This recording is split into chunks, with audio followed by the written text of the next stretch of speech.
pelo que eu entendi você falando assim, porque alguém pode pensar assim, tá, então Jesus era de esquerda? A era a qual a Igreja Católica e a Igreja Evangélica esteve mais envolvido diretamente com política é essa. E com a polarização, sabemos que muitos pastores se levantaram nos atuais momentos dizendo ser de esquerda. Hoje, a Igreja Evangélica e a Católica coloca Jesus como se fosse de direita e colocaram o diabo para apadrinhar aqueles que são de esquerda. Mas afinal de contas, Jesus era de direita ou esquerda? Nesse vídeo, você vai ver o Dr. Rodrigo Silva, que esteve no Flow Podcast, e foi feito a seguinte indagação: Jesus era de esquerda ou de direita? E você vai saber disso agora. E aí, pessoal, tudo bem com vocês? Se você quer ficar por dentro de tudo o que acontece no meio gospel e também na grande mídia, se inscreva agora em nosso canal, não custa nada, é de graça. Ative o sininho e coloque aí para receber todas as nossas notificações e dê um toque no botão curtir para nos apoiar. E sem muita demora, vamos ouvir o que o Dr. Rodrigo Silva tem a dizer sobre esse assunto tão polêmico.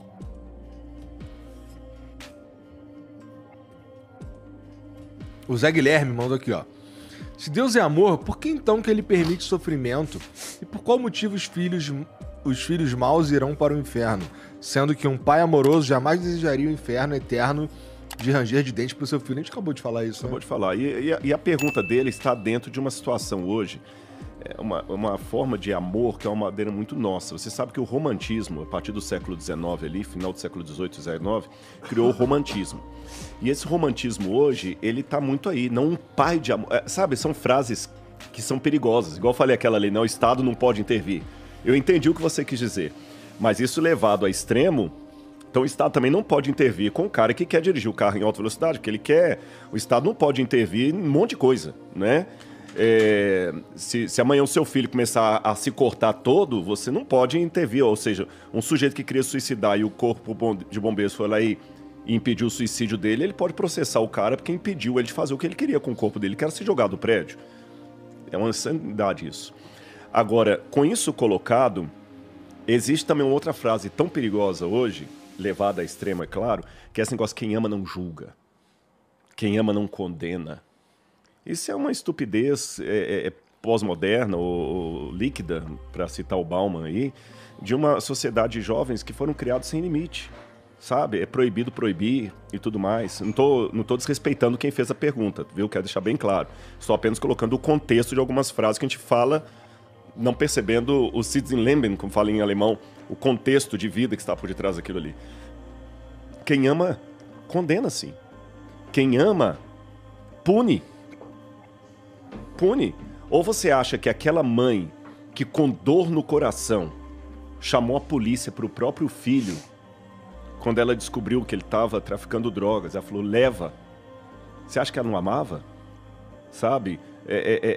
Que vai lá no Camburão e fala assim, por que você está fazendo isso com sua mãe? E ela dá um safanão ali lá, ela está amando. Ela está amando. Uma que acorrentou o filho para não sair para usar drogas, ela está amando. Então, assim, o amor, ele está ligado também ao castigo. Jesus falou o seguinte, eu disciplino e castigo a quem amo. E a gente que está na vida, você sabe que o crescimento demanda sofrimento. E se estamos num grande conflito, como eu falei, entre as forças do bem e do mal, e os dois lados nos querem, você não treina um soldado para uma guerra jogando baralho com ele. Você põe o cara na barraca e joga gás lacrimogêneo lá dentro. Pede para sair, igual o Tropa de Elite. Então Deus às vezes permite as provações para que a gente amadureça e vá para o céu, né? Para que a gente acorde qual que é o nosso papel nesse mundo. Se a gente sofrer demais, a gente não suporta. Mas se a gente sofrer de menos, a gente não sabe qual mal é o mal e não... Quantas vezes você parou para pensar na realidade da vida com um caneco de cerveja enquanto seu time estava ganhando? Zero. Agora recebe uma notícia que você está com câncer. Você começa a pensar em coisas que você não tinha pensado. Descobre que a sua filha agora está com leucemia. Ou tá na Síria com arma na cabeça, né? Ou tá na Síria com arma na cabeça. Cara, você é um exemplo vivo. Eu posso falar que sua vida tem dois clusters aí. O antes e o depois da Síria. Tem muita coisa que você até já sabia teoricamente. Passou a valorizar mais. Sim, sim. Tem um amigo meu mandando aqui umas coisas, tá rolando nos comentários lá do programa. E aí tem a galera me esculhambando porque eu falei que Jesus era de esquerda, né? As pessoas não entenderam o que eu falei. Porque, assim, não é política, não é que Jesus era do PT, não é isso, para quem não entendeu. Se você tem uma pessoa que suas atitudes, várias vezes, o Rodrigo está aqui. Para mim, o Rodrigo, assim, é o cara que mais entende de teologia, de arqueologia do Brasil, assim. Não, tem muita gente boa. Não, mas, assim, sabe, você entende muito, você conhece muito. Jesus, o que eu falei aqui quando você estava saindo, não foram 2, 3 vezes, várias vezes Jesus se colocou contra o poder instituído, né? Contei aqui a história da mulher adúltera, né? Uhum. A lei mandava apedrejar, Jesus colocou contra, não contra a lei, contra a atitude, né? Uhum. Quando ele foi lá no templo e quebrou os comerciantes, destruiu tudo, Jesus foi perseguido, foi crucificado justamente por não se adequar às leis do Estado, ao que o Estado queria fazer, a dominação. Jesus tinha sempre essa postura. Jesus ajudava todo mundo que precisava, estava sempre disposto a curar, curou no sábado. Então, isso que eu falei, a postura de Jesus diante do poder instituído era de um cara que era contra aquilo. Isso, se você pensa, eu sempre digo que assim, eu sou oposição sempre. Quem está no poder, eu sou contra. Então, na minha cabeça... Se há governo, eu sou contra. Exatamente. Por suposto. Che Guevara. Aí o que eu penso? Eu sou sempre de esquerda. Che Guevarinha. Não, Che Guevara pra mim... Eu até me enrolei nessa, né? Che Guevara pra mim era outro... Ele não deu a fonte, como jornalista, ele preservou a fonte, né? Che Guevara pra mim era outro idiota, mesma coisa, violento, intolerante, enfim. Esses caras nunca me enganaram. Mas o que eu falei foi isso. A postura de Jesus, a vida de Jesus, as ações dele, os discursos dele, eram sempre nessa linha de esquerda, de você tá, porque no mundo acabou, parece que você ser de esquerda, se você é por defesa ao meio ambiente, por defesa aos direitos humanos, pelo bem das pessoas, parece que você é de esquerda. Isso não é ser de esquerda, isso é ser uma boa pessoa, uma pessoa solidária, preocupada com o outro. Tanto é que eu falei aqui e repito sempre, não tenho partido, nunca votei e nunca na minha vida votei no Lula. Para mim é um ladrão, corrupto, isso não está em discussão. Só que na minha concepção, pelo que eu entendo do que houve na vida de Jesus na época dele, inclusive foi esse um dos motivos, claro, não estou falando de fé, a gente sabe por que foi, mas o contexto social, político da época, Jesus foi crucificado por se colocar, por atacar os interesses do governo. Porque esse era uma das preocupações do governo. Quem é esse cara que está aí, né, levantando pessoas para segui-lo e falando coisas que podem tirar a nossa estrutura, entendeu, religiosa, né? Então, foi nesse sentido que eu falei e repito, Jesus tinha posturas de esquerda, sim. Não de esquerda petista, não é isso. Para quem não tem a cabecinha, não sabe entender, não é que ele era petista. Mas ele se colocava contra o governo, né? Jesus manda na Bíblia, aí sejais petista. Eu só mudaria um pouquinho, Clécio, se você me permite aqui, uma cronologia dos fatos. Jesus que tinha uma Igor, quando ele fala, se você me permite, eu tenho chance dele, não permito, não, né? Não, o Estado não pode intervir. Você me permite só para dizer que foi educado. Não, o corpo dele é as regras dele. O meu corpo, minhas regras. A voz sai do corpo, então a voz sai do corpo, então... Mas aí o que acontece? Foram colocar a vodka pro cara ver, ó. Vamos lá. Não, mas a questão é o seguinte, será que é Jesus que era da esquerda ou a esquerda que imita algumas coisas de Jesus? Mesmo porque Jesus está no primeiro século. A questão esquerda e direita é século XVIII. Não, mas não estou falando de política, falando de posturas. De posturas. Porque, às vezes, como eu falei, eu sempre preocupo assim... Não só com o que está sendo dito, mas igual eu falei do Igor, eu entendi o que falando, o que o outro pode entender lá, né? Eu estava fazendo xixi na hora, mas pelo que eu entendi você falando assim, porque alguém pode pensar assim, tá, então Jesus era de esquerda, não sei no que dizer isso, então ele não era de direita. Então, se eu apoiar qualquer coisa de direita, eu estou indo contra Jesus. Não, nada a ver. E a postura não é essa. E não é que Jesus era da esquerda, é que a esquerda tem algumas pautas que se assemelham ao que Jesus falou. Mas claro, eu não estou falando de política. A direita também. A direita também. Eu não estou falando de política, estou falando de posturas na vida, né? Porque Jesus não foi sempre revolucionário, né? Por exemplo, quer ver uma coisa que... Isso é uma coisa interessante, Igor, que eu criei essa história há não muito tempo. Vê que coisa louca, aí agora sim falando de política, vê que coisa louca que é a cabeça política do brasileiro. Se você falar, Eu quero um presidente militar que tenha poder para fechar Congresso, fechar STF. Pensar isso. Hoje, o que é que a esquerda brasileira falaria disso? Eu quero um presidente que seja militar com liberdade para fechar Congresso e STF. O que é que a esquerda do Brasil falaria sobre isso hoje? Eu ia falar que é coisa de direitista fascista. Exatamente. É. Se eu falar, eu quero um presidente militar com poder para fechar o Congresso e o STF, o que é que a direita do Brasil extrema vai falar? Quero. O presidente militar com direito e poder para fechar o Congresso e o STF era Fidel Castro. Exato, então é só porque a situação hoje no Brasil é um Só que- avatar de um só que aí fantasma de A direita. esquerda brasileira, verdade, a é esquerda verdade. brasileira adorava Fidel Castro, que era um militar que passou quase 50 anos governando seu país sem dar ao povo o direito de votar. Em Cuba, isso é legal. Aqui eles não querem. Aqui a esquerda não quer isso. A direita brasileira extremista acha absurdo Fidel Castro, que era militar, dominar o país durante quase 50 anos com poder para fechar tudo que ele quisesse. A direita brasileira extremista acha isso, Fidel Castro, péssimo, mas quer isso no Brasil. Qual o fundamento? Que coerência tem isso, cara? Se você acha... O cara que é a favor disso aí, ele é tão burro que ele nem pensou nisso, cara. É, mas ele colocou um ponto verdadeiro mesmo, e você também tá certo. As pessoas, às vezes, elas... Eu gostei da sua ilustração, foi muito bem, porque Obrigado, você obrigado. pegou os dois extremos aqui. Muito obrigado.